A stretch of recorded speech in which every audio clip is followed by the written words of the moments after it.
ایک قوم جو ظلم کے نیچے پس رہی تھی، ان پر رومن حکمرانوں کے کوڑے برس رہے تھے، ان کے شہروں پر غیروں کا قانون تھا۔ بنی اسرائیل، ان کے لوگ کہتے، اے اللہ ہمیں بچا لے، ہمارے لیے کوئی رہنما بھیج دے۔ اور جب اللہ نے ان کی فریاد سنی اور آسمان سے ان کی مدد کے لیے ایک نبی بھیجا، عیسیٰ ابن مریم، وہ نبی جو ان کے لیے شفا بنا، جو ان کے لیے امید بنا،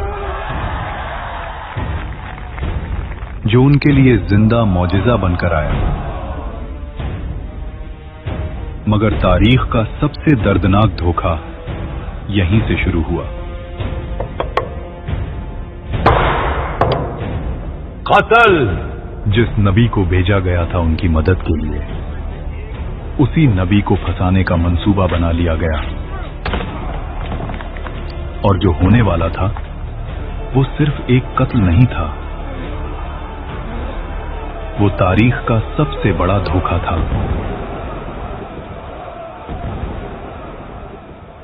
تو پھر سوال یہ ہے، جس نبی کو قتل کرنے آئے تھے وہ گیا کہاں؟ اور سولی پر لٹک کر تڑپنے والا اصل میں کون تھا؟ بیت المقدس، یروشلم، وہی شہر جہاں انبیاء کی صدائیں گونجی تھیں، جہاں سجدوں کی خوشبو تھی اور جہاں اب رومن جھنڈے لہراتے تھے۔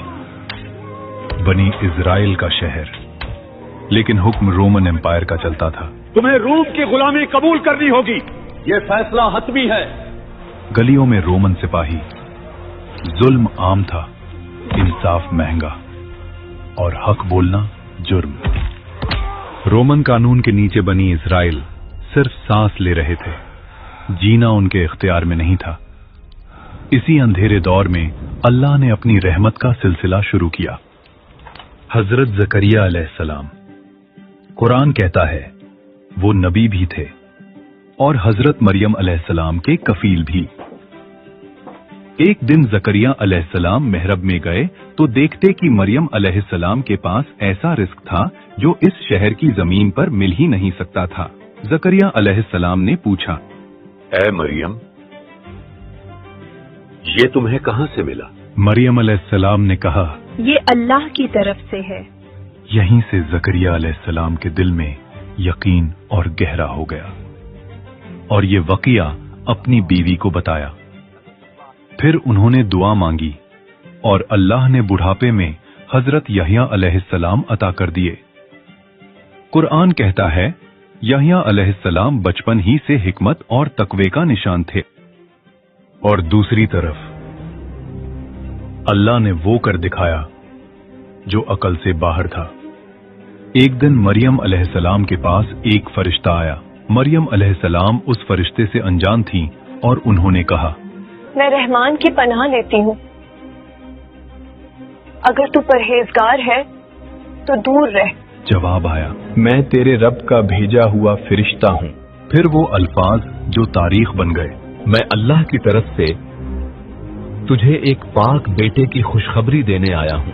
مریم علیہ السلام نے کہا، مجھے بیٹا کیسے ہو سکتا ہے جب کسی مرد نے مجھے چھوا نہیں؟ جواب صرف اتنا تھا، یہ تیرے رب کا فیصلہ ہے، اور اللہ ہر چیز پر قادر ہے۔ مریم علیہ السلام سمجھ چکی تھیں یہ بشارت نہیں، امتحان ہے، اور بیت المقدس کو ابھی پتہ بھی نہیں تھا کہ جلد عیسیٰ ابن مریم پیدا ہونے والے ہیں۔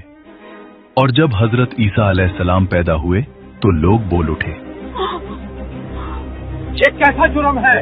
مگر اللہ نے گود میں موجود بچے سے جواب دلوا دیا، میں اللہ کا بندہ ہوں، اس نے مجھے نبی بنایا۔ یہ صرف جواب نہیں تھا، یہ بیت المقدس کے لیے تنبیہ تھی۔ کچھ ہی عرصے بعد عیسیٰ علیہ السلام نے تبلیغ شروع کی۔ اپنے پڑوسیوں سے ویسا ہی پیار کرو جیسا تم خود سے کرتے ہو۔ وہ شہر شہر گئے، گاؤں گاؤں گئے، لوگوں کو حق کے راستے پر چلنے کا حکم دیا۔ اللہ ایک ہے اور تم اسی کے بندے ہو، اور صرف اسی کی عبادت کرو۔ ان کے ساتھ کچھ سچے ساتھی بھی تھے جو دولت کے لیے نہیں حق کے لیے چلے۔ عیسیٰ علیہ السلام نے جب معجزات دکھائے، جب مٹی سے پرندے بنا کر انہیں زندہ کر دکھایا، جب اندھے دیکھنے لگے،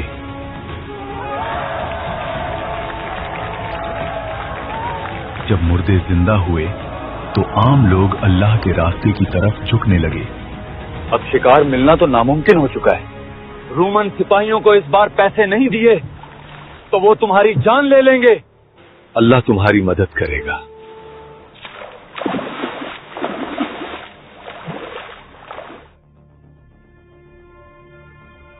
اب جال اٹھاؤ۔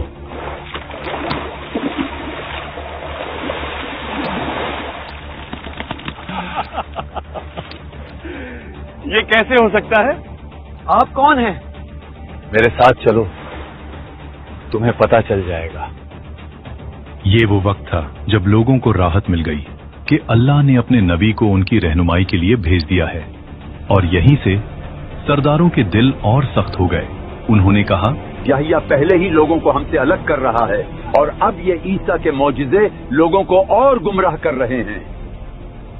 ہماری ریاست خطرے میں ہے۔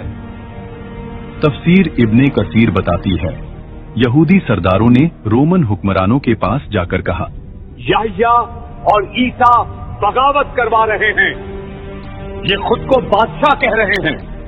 جھوٹ تھا، لیکن رومن تلوار کو صرف حکم چاہیے ہوتا ہے۔ گورنر نے پوچھا، تم چاہتے کیا ہو؟ جواب آیا، انہیں گرفتار کرو۔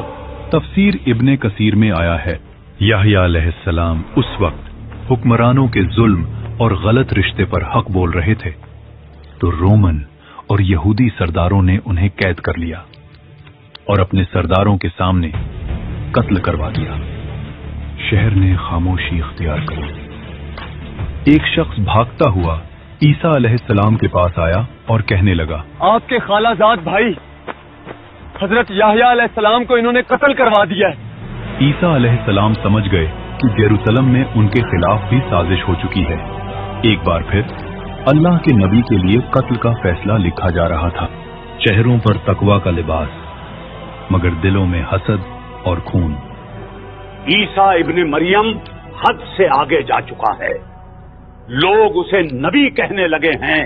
اگر یہ زندہ رہا تو ہماری عدالت، ہماری تورات کی تشریح سب ختم ہو جائے گی۔ یہاں تفسیر ابن کثیر کے مطابق یہ لوگ حق کو پہچانتے تھے مگر اسے چھپاتے تھے۔ ہم نے پہلے بھی یحییٰ کو خاموش کر دیا تھا۔ خاموشی چھا گئی۔ جواب آیا، عیسیٰ کا بھی انجام وہی ہوگا، مگر ہم خود ہاتھ گندے نہیں کریں گے۔ سب سمجھ گئے۔ ایک ربی نے کہا، ہم روم کے سرداروں کو کہیں گے کہ عیسیٰ بغاوت کر رہا ہے، یہ خود کو بادشاہ کہتا ہے۔ پھر قلم اٹھایا گیا۔ عیسیٰ ابن مریم قوم کے لیے خطرہ، اس کاغذ پر مہر لگی اور فیصلہ سنا دیا گیا۔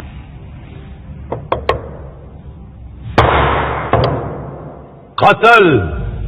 اس عدالت میں نہ انصاف تھا نہ رحمت، صرف ڈر اور کرسی بچانے کی بھوک۔ اور قرآن کی یہ بات گونجتی ہے، وہ نبی کو ناحق قتل کرتے رہے۔